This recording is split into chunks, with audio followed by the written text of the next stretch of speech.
Thank you, Lord. So, tayo nga po, kagaya ng sinabi ko kanina, ay nasa ikawalong aralin na at ang pamagat po ng ating pag-aaralan for this evening ay Bagong Panginoon, Bagong Pinuno. Ano ba ang mga layunin ng ating gagawing pag-aaral? Ang una, maunawaan kung ano ang ibig sabihin ng pagkilala kay Jesus bilang Panginoon. At napakahalaga po niyan. At yung ikalawan man po ay hamunin ang bawat isa upang magpasakop kay Jesus bilang Panginoon ng kanyang buhay. Now, kung tayo po'y naniniwala kay Jesus bilang tagapagligtas, kailangan din natin siyang kilalanin bilang Panginoon at tagapanguna. Bagamat madali sa nakararami na tawagin siyang Panginoon, ito kaya ang tunay na ibig sabihin nito sa kanyang puso? Sa tuwing tatawagin ba natin si Jesus na Panginoon ay malinaw ba sa atin ang kahulugan nito? Magbibigay pa po ako sa inyo ng ilang mga katanungan pero ito po'y sasagutin na ng Bible. Ano po? Ang una po, ano ang inaasahan ng Diyos sa mga tumatawag sa Kanya ng Panginoon? Papaano sinasalarawan ni Jesus ang isang tao na matapos mapakinggan ang kanyang salita ay agad itong ipinamuhay? Paano rin niya sinalarawan ang tao na hindi naman ipinamuhay ang salitang napakinggan? So ang kasagutan po niyan ay makikita po natin at mababasa sa aklat po ng Lucas, Kabanatang 6, mga talatang 46 hanggang 49. I'm sure familiar na po kayo sa mga passages na ito. Ganito po ang nakasulat. Bakit niyo ako tinatawag na Panginoon, Panginoon? Gayong hindi naman niyo tinutupad ang sinasabi ko. Sasabihin ko sa inyo kung ano ang katulad ng taong lumalapit sa akin, nakikinig sa aking mga salita at nagsasagawa ng mga ito. Siya ay katulad ng isang taong humukay ng malalim at nagtayo ng bahay sa pundasyong bato. Nang bumaha at bumugso ang tubig, hindi natinag ang bahay na itinayo, sapagkat matibay ang pagkakatayo nito. Ngunit ang nakikinig naman ng aking mga salita at hindi tumutupad nito ay katulad ng isang taong nagtayo ng bahay ng walang pundasyon. Nang bumaha at bumugso ang tubig sa bahay na iyon, kaagad itong bumagsak at lubusang nawasak. Now, kung ipinahayag natin na siya nga ay Panginoon, ano ang dapat nating gawin sa kasamaan? Ito po ay sasagutin ng ikalawang Timoteo chapter 2 verse 19. Ganun pa man, nananatiling matibay ang saligang itinatag ng Diyos at may nakasulat na alam ng Panginoon kung sino ang sa Kanya. At dapat lumayo sa kasamaan ang bawat taong nagsasabi na siya'y sa Panginoon. Another question, ano ang regalo ng Diyos sa atin at paano ito matatanggap? Sa Judas, hindi po si Iscariot ito ha, sa Judas kabanata o talatang 24, at ngayon purihin natin ang Diyos. Siya na makakapag-ingat sa inyo upang hindi kayo magkasala at makakapagdala sa inyo sa kanyang harapan ng walang kapintasan at may lubos na kagalakan. At sa talatang 25, siya lang ang Diyos at ating tagapagligtas sa pamamagitan ng ating Panginoong Hesukristo. Sa Kanya ang kapurihan, karangalan, kadakilaan at kapangyarihan mula pa noong una hanggang ngayon at magpakailanman. Amen. Ano ang itinuro sa atin na dapat na mangyari sa ating personal na relasyon sa Panginoon at tagapagligtas na si Jesus? Basahin po natin ang nakasulat sa ikalawang Pedro, Kabanatang 3, talatang 18. Sa halip, lumago kayo sa biyaya ng Diyos at sa pagkakakilala sa ating Panginoon at tagapagligtas na si Jesucristo. Purihin siya ngayon at magpakailanman. Amen. Madalas po nating tawagin si Jesus na Panginoon, pero sa totoo lang, marami ang hindi nakauunawa nito. Ang salita pong Panginoon ay hindi lamang isang titulo na ginagamit upang tukuyin ang posisyon o katungkulan ng isang tao. Ang paggamit po ng salitang ito ay may kasamang paggalang at ganap na pagsuko ng buong buhay, kalooban at damdamin sa kanyang kinikilalang Panginoon. Sino mang kumikilala sa kanya bilang Panginoon ay nahahandang sumamba at kumilala sa kanyang pamumuno. Now, tatandaan po natin itong mabuti, si Jesus ay Panginoon. Doon po sa Aklat ng Awit, Kabanatang 33, mga talatang 8 hanggang 11, atin pong mababasa, ang lahat ng tao sa daigdig ay dapat matakot sa Panginoon. Dahil nang siya'y nagsalita, nalikha ang mundo. Siya'y nagutos at lumitaw ang lahat. Sinisira ng Panginoon ang mga plano ng mga bansang hindi kumikilala sa Kanya. Sinasalungat niya ang kanilang binabalak. Ngunit ang mga plano ng Panginoon ay mananatili magpakailanman at ang Kanyang mga balak sa salit-saling lahi ay matutupad. At doon naman po sa aklat ng Lucas, Kabanatang 6, talatang 46, sinabi ni Jesus, bakit niyo ako tinatawag na Panginoon? Gayong hindi naman niyo sinusunod ang mga sinasabi ko. So meaning, kung si Jesus ang Panginoon mo, dapat sumusunod ka sa Kanya sa anumang mga tagubilin niya o ipinag-uutos niya. Siya rin po ang ating pinuno. Si Jesus bilang Panginoon ay siya ring tagapanguna.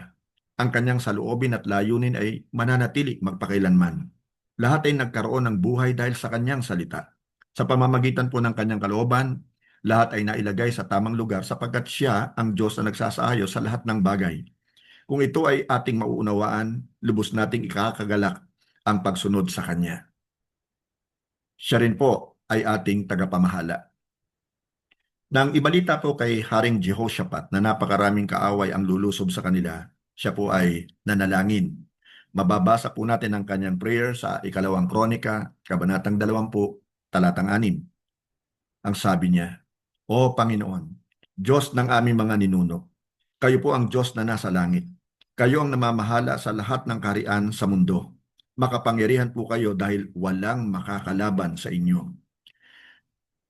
Dahil sa kinasanayan na po natin ang mamuhay sa ating sarili at gumawa ng mga bagay na laban sa kanyang kagustuhan, nahihirapan na tayong magpasakop sa kanyang kalooban. Subalit sa pagtawag mo kay Jesus ng Panginoon, nangangahulugang isinusuko mo. Isinusuko mo na ang iyong sarili at nahahanda kang ipasakop sa kalooban ng Diyos ang iyong buhay. Tandaan po din natin na siya ang tanging nagmamay-ari sa atin. Wala na pong iba. Sa awit, Kabanatang 22, mga talatang 27 hanggang 28, nakasulat naman, Panginoon, maalala kayo ng tao sa buong mundo at sila'y manunumbalik at sasamba sa inyo sapagkat kayo ang naghahari at namumuno sa lahat ng bansa. Ngayong natanggap na po natin si Jesus bilang ating Panginoon, atin ring kinikilala na sa Kanya nagmumula ang lahat ng bagay. At dahil po dito, kailangan mamuhay po tayo na umaasa sa Kanya. Dapat din po natin kilalanin na tayo walang kabutihang magagawa kung ang Diyos ay wala po sa atin. Ang ganito pong uri ng pamumuhay ang magpapatunay na tayo ay sa Diyos at mahalaga tayo sa Kanya. Kapatid, ang tunay na mananampalataya ay nagpapasakop sa Panginoong Hesukristo. Kung si Kristo ang Panginoon, dapat lang po tayong magpasakop sa Kanya. Maaari lang maganap ang plano ng Diyos sa ating buhay kung ating isusuko at ipapasakop sa Diyos ang ating buhay. Ito ang ibig sabihin ng katagang si Jesus ay Panginoon. Sa tuwing tinatawag mo si Jesus na Panginoon, ipinapaalala mo sa iyong sarili na naisuko mo na ang iyong buhay sa Kanya. So, hayaan mo siyang gabayan ka. Kung nagpapasakop ka sa Diyos, dapat mo ring alamin ang magandang plano niya sa iyong buhay. Dahil dito, binibigyan mo ng pahintulot ng Diyos eh. Although all-powerful siya, di ba? Pero He is such a perfect gentleman na gusto niya rin talagang makita mula sa iyo yung voluntarily at yung talagang kusang loob mo na pinapahintulot sa kanyang gabayan ka at akayin ka kung saan man niya nais. Tulad ng bata na kumakapit sa kamay ng kanyang magulang upang siya'y hindi maligaw. Kapitan mo rin si Jesus upang gabayan kanya para hindi ka maligaw. Kaya sa mga oras na ito ay dapat mong ipagkatiwala ang iyong mga plano sa Kanya at huwag ka nang manangan sa sarili mong kagustuhan. So paglingkuran mo siya, nararapat lamang siyang iyong Panginoon, ikaw ay Kanyang lingkod o alipin. Doon po sa aklat ng awit 119, 124, and 125, mababasa po natin, gawin niyo sa akin na inyong lingkod ang naayon sa inyong pagmamahal at ituro niyo sa akin ang inyong mga tuntunin. Ako ay inyong lingkod, kaya bigyan niyo ako ng pangunawa upang maunawaan ko ang inyong mga katuruan. Ang isa pong paraan ng pagpapakita na kinikilala natin si Jesus bilang Panginoon ay ang pagpapasakop ng ating mga sarili bilang kanyang mga lingkod. Tulad ng mga alipin na nawawalan ng karapatan sa sarili nilang buhay, tayo man ay mga aliping masayang naghihintay lamang kung ano ang ipagagawa sa atin ng Panginoong Hesus. Now, narito po ang ilang dagdag kaalaman sa wastong pamumuhay. Ang una po, ibigin ng Diyos ng buong puso, isip at kaluluwa. Ang kilalanin po siya bilang Panginoon ay nangangailangan ng pag-aalay ng ating sarili. Ang lahat po ng bagay na patungkol sa atin ay dapat magbigay ng karangalan sa Diyos. Ating ialay sa Kanya ang katapatan na nararapat at buong puso nating ilaan ang ating buhay sa Diyos at sa Kanyang kalooban.